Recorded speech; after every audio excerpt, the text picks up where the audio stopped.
চাচা আবু তলেবের নাম শুনেছেন? কে ছিলেন? নবী সাল্লাল্লাহু আলাইহি ওয়াসাল্লামের, একটু বুঝাই, নবী সাল্লাল্লাহু আলাইহি ওয়াসাল্লামের জন্মের আগেই তার বাবা চলে যান, এতিম এতিম মুহাম্মদ সাল্লাল্লাহু আলাইহি ওয়াসাল্লাম। তার মা আমিনা 6 বছর বয়সে ইন্তেকাল করেন। সিচুয়েশন বুঝতে পারছেন? 6 বছর একটা বাচ্চার বাবাও নাই মাও নাই। তার দাদা আব্দুল মুত্তালিব তাকে সাথে রাখেন, খুব আদর করেন, খুব মহব্বত করেন, যেখানে যান সাথে করে নিয়ে যান। তিনি নেতা মানুষ, তার পাশের চেয়ারে তাকে বসতে দেন, বলেন আমার এই নাতি একদিন সাইয়্যেদ হবে, নেতা হবে, এই কথা বলেন। তিনি ইন্তেকাল করলেন 8 বছর বয়সে। তারপরে দায়িত্ব পেলেন চাচা আবু তলেব। নাম কি? এই 8 বছর বয়স থেকে নিয়ে নবী সাল্লাল্লাহু আলাইহি ওয়াসাল্লাম নবী হয়েছেন 40 বছর বয়সে, আর মক্কায় ছিলেন 13 বছর, প্রায় 53 বছর। তো 8 থেকে 53 বছর পর্যন্ত এই যে লম্বা সময় চাচা আবু তলেব নবী সাল্লাল্লাহু আলাইহি ওয়াসাল্লামকে পাহাড়ের মতো প্রোটেক্ট করেছেন, পাহাড়ের মতো। পাহাড়ের পিছনে আপনি দাঁড়ালে কি বাতাস লাগবে? এভাবে তিনি প্রোটেক্ট করেছেন নবী সাল্লাল্লাহু আলাইহি ওয়াসাল্লামকে। তার সন্তানদেরকে যা খাওয়াতেন তার চেয়ে ভালোটা নবীকে খাওয়াতেন সাল্লাল্লাহু আলাইহি ওয়াসাল্লাম।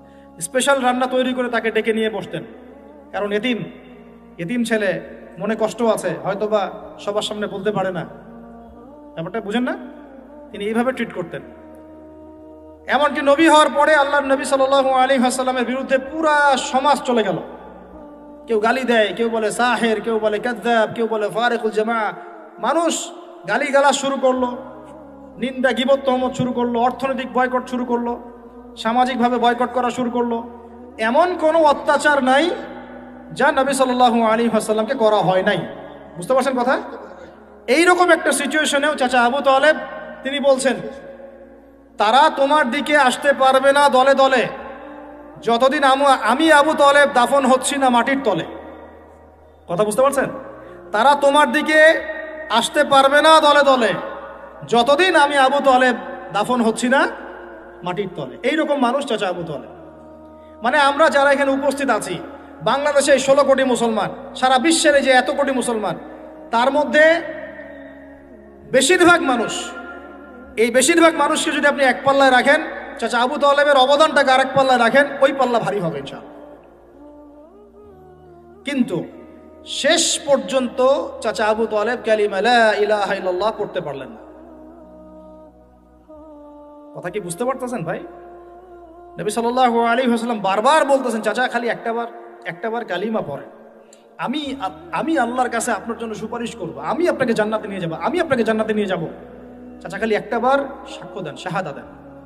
হলো না।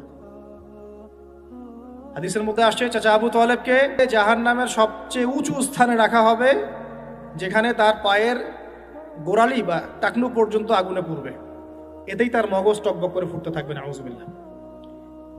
নবী সাল্লাল্লাহু আলাইহি ওয়াসাল্লাম বলছেন, আমি যদি না থাকতাম তাহলে আমার চাচাকে আরো নিচে রাখা হতো। এত কিছু করার পরেও ইসলাম কবুল না করার কারণে এই অবস্থা হলো। এখন কি ভাই আপনি আমি বুঝতে পারছি যে আল্লাহ পাক যে আমাদেরকে বিনা জিজ্ঞাসাবাদ করেই মুসলিম পরিবারে জন্ম দিয়েছেন, আল্লাহ পাক আমাদের উপর কত রহম করেছেন, আমাদের কত কৃতজ্ঞতা স্বীকার করা উচিত। বিশ্বাস করেন, আমাদের যে সকালবেলা টয়লেট হয় না, ওয়াশরুমে যান টয়লেট করেন, আলী ইবনে আবি তালেব রাদিয়াল্লাহু আনহু এরকম বাথরুম থেকে বের হয়ে পেটে হাত দিয়ে বলতেন, মানুষ যদি জানতো এই যে শুধু ক্লিয়ার করে টয়লেট হওয়াটা কত বড় নেয়ামত আল্লাহ পাকের, তাহলেও সারা জীবন সেজদায় পড়ে থাকতো।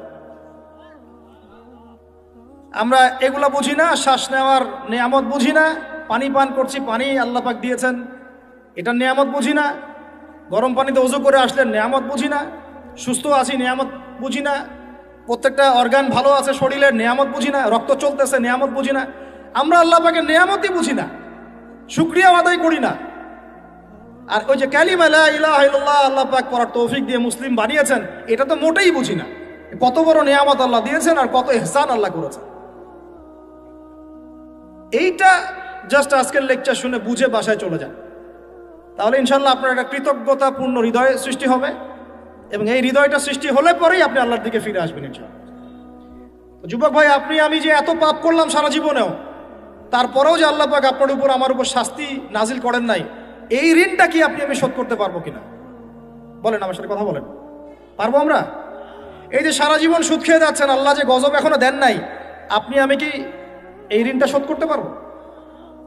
এই যে মেয়েগুলো তোমরা যে পর্দা করতেছো না, বেহায়ের মতো বেপর্দায় ঘুরে বেড়াচ্ছ, এখন আল্লাহ পাক এখনো শাস্তি দেন নাই, শুকরিয়া আদায় করতে পারবে? এতদিন চলে গেল, শত শত রাকাত নামাজ বাকি আছে, রোজা বাকি আছে, হজ ফরজ হয়েছে, হজ করেন না, জাকাত সেই কবে ফরজ হয়েছে, জাকাত দেন না, আল্লাহর জন্য একটু দান সদকা করব, একটু মসজিদ মাদ্রাসায় কন্ট্রিবিউট করব, ইত্যাদি ইত্যাদি সমাজ কল্যাণমূলক কাজ করব, করছি না। আল্লাহ যে এখন পর্যন্ত এইভাবে সুস্থ রেখেছেন, নেয়ামতের শুকরিয়া আদায় করতে পারবো আমরা? আল্লাহ পাক এই জন্য অনেক ভিতর থেকে কিছু কথা বলেছেন, ইন্নাল ইনসানা যালুমান জাহুলা, মানুষ জালেম জাহেল।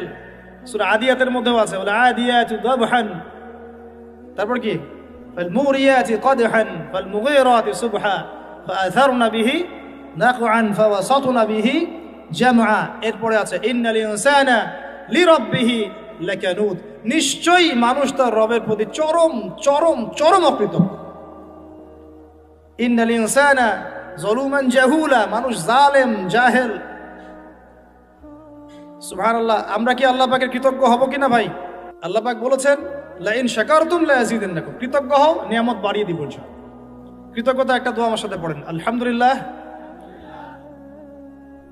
হামদান কাসীরান তাইয়িবান মুবারাকান ফি, আলহামদুলিল্লাহ কামা ইয়ানবাগি লিজালালি ওয়াজহিক ওয়া আযীমি সুলতানিক, আল্লাহুম্মা সাল্লি আলা মুহাম্মাদ ওয়া সাল্লাম।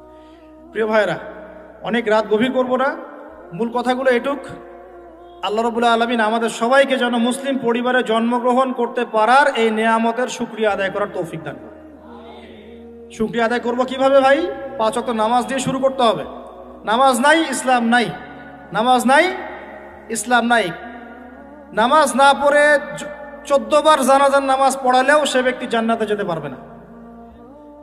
বেনামাজি ব্যক্তি, হাদিসের পরিভাষায় তাকে কাফের বলা হচ্ছে। কি বলা হচ্ছে? তাহলে এখন কি করব? তওবা করে ফিরে এসে কাজা আদায় করার চেষ্টা করব ইনশাআল্লাহ। এখন থেকে যেন কোনো নামাজ কাজা না হয় এবং ছুটে না যায়, আল্লাহ পাক যেন সেভাবে নামাজ পড়ার তৌফিক দান করেন। এবং নামাজ 4G 3G 5G হবে না, নামাজ ধীর স্থিরভাবে হবে, প্রত্যেকটা বিষয় উপলব্ধি করে সালাত আদায় করবো ইনশাআল্লাহ। আর নামাজের মধ্যে আমরা যা পড়ি এর অর্থগুলো বোঝার চেষ্টা করবো ইনশাআল্লাহ। ঠিক আছে ভাই? নামাজ দিয়ে শুরু হবে, দেন তলাবুল ইলম, ইলম অর্জন করবেন। ইলম অর্জন করা মুস্তাহাব না নফল না সুন্নাহ? নবী সাল্লাল্লাহু আলাইহি ওয়াসাল্লাম বলেছেন তলাবুল ইলমি ফরিদাতুন আলা কুল্লি মুসলিম, প্রত্যেক মুসলমানের উপরে দ্বীনের জ্ঞান অর্জন করাটা ভাই কি ফরজ। তাহলে আমরা জ্ঞান অর্জন করবো তো ইনশাআল্লাহ। ডক্টর হতে বাধা নাই, ইঞ্জিনিয়ার হতে বাধা নাই, রাজনৈতিক নেতা হতেও কোনো বাধা নাই, অর্থনীতিবিদ হতে কোনো বাধা নাই, কিন্তু কোরআন সুন্নাহর শিক্ষা বিবর্জিত করে নয়। কোরআন সুন্নাহর শিক্ষাকে বুকে ধারণ করেই একদম ছোটবেলা থেকেই কোরআন শিখতে হবে। আল্লাহ পাক তৌফিক দান করুন। আর কোরআন শিখতে হবে মানে শুধু এটা নয় যে বিশুদ্ধ করে খালি তিলাওয়াত শিখবো, এতটুকু যথেষ্ট নয়, এতটুকু যথেষ্ট নয় আপনার জন্যে। এর অর্থটাকে বোঝার চেষ্টা করতে হবে। আল্লাহ পাক তৌফিক দান করুন, আমিন। আরবি ভাষাটা শেখার চেষ্টা করেন, আরবি ব্যাকরণটাকে শেখার চেষ্টা করেন, ওলামায়ে কেরামদের সাথে সম্পর্ক রাখেন, মাদ্রাসায় একটু সময় দেন, প্রয়োজন একটু ব্যাচ আকারে পড়েন, অনলাইন অফলাইনে অনেক কোর্স হয়, এগুলো করেন। অ্যাটলিস্ট কোরআন বোঝার জন্য যতটুকু আরবি দরকার, যতটুকু ভাষা জ্ঞান দরকার, ব্যাকরণ দরকার, এইটুকু অর্জন করেন। আমি আপনাকে মুফতি মুহাদ্দিস হতে বলছি না, পারবেন কিনা ভাই? পারা যাবে তো ইনশাআল্লাহ। আল্লাহ পাক তৌফিক ইনায়াত করুন, বলি আমিন। কোরআনের ভাষার ভিতরে ঢুকতে না পারলে ভাই আপনি কোরআনের স্বাদ অনুভব করতে পারবেন না, স্বাদ অনুভব করতে পারবেন না। আল্লাহ বলছেন লাউ আনজালনা হাযাল কুরআন আলা জাবাল লা রাআইতাহু খাশিআম মুতাসাদ্দিআম মিন খাশিয়াতিল্লাহ। কোরআনকে তোমার সিনায় নাজিল না করে পাহাড়ে নাজিল করলে পাহাড় আল্লাহর ভয়ে নতজানু হয়ে যেত, থরথর করে কাঁপতো। তো সেই কোরআন আমরা তেলাওয়াত করে কখনো চোখ দিয়ে পানি বের হয় না? হয় না? বের হয় না? হয় না? কখনো হয় না। কারণ কোরআন পড়েও আমরা উপলব্ধি করতে পারি না, অর্থ জানি না। কোরআন পড়েও অর্থ বুঝি না বলেই কখনো চোখ দিয়ে পানি বের হচ্ছে না। দোয়াগুলো পড়ছি অর্থ বুঝি না বলেই দোয়ার মধ্যে স্বাদ আসে না, সেই নূর পাই না, সেই মারেফত অর্জিত হয় না। আর আস্তে আস্তে এই শিক্ষাগুলো থেকে আমাদেরকে সরিয়ে দেওয়া হচ্ছে। ব্যক্তিগত উদ্যোগে হোক, যেভাবে হোক আপনাকে কোরআন শিখতেই হবে। এই তাগাদা আপনার, এই ফিকির আপনার। ইনশাআল্লাহ ফিকির আপনি করেন, রাস্তা আল্লাহ দেখাবেন ইনশাআল্লাহ। আল্লাহ পাক তৌফিক দান করুন। এর পাশাপাশি আল্লাহ ওয়ালাদের সাথে থাকবো, সুন্নাহ ভিত্তিক জীবনযাপন করবো ইনশাআল্লাহ। রাজি আছি তো ইনশাআল্লাহ? সবার চেহারায় দাড়ি থাকবে তো ইনশাআল্লাহ? প্যান্ট টাকনুর উপরে উঠবে তো ইনশাআল্লাহ? আমরা হারাম সম্পর্কগুলো ত্যাগ করতে পারবো তো ইনশাআল্লাহ? হালাল সম্পর্কে থাকবো তো ইনশাআল্লাহ? হালাল রিজিক খাবো তো ইনশাআল্লাহ? সুদের কাছে যাব, জেনার কাছে যাব, ঘুষের কাছে যাব? আমরা দুর্নীতি করব? আমরা পিতামাতাকে অপমান করব? আমরা কি কোরআন এবং হাদিসের শিক্ষাকে বাদ দিয়ে শিক্ষা অর্জন করব? আল্লাহ পাক যে কথাগুলো আমরা বললাম তার উপরে আমল করা তৌফিক দান করুন। ওয়াল্লাহু শাহীদুন বাইনি ওয়া বাইনাকুম। ঠিক আছে? আল্লাহ আমার এবং আপনাদের মাঝখানে সাক্ষী। ওয়া হুয়া শাহীদুন বাইনানা ওয়া কাফা বিল্লাহি শাহীদা।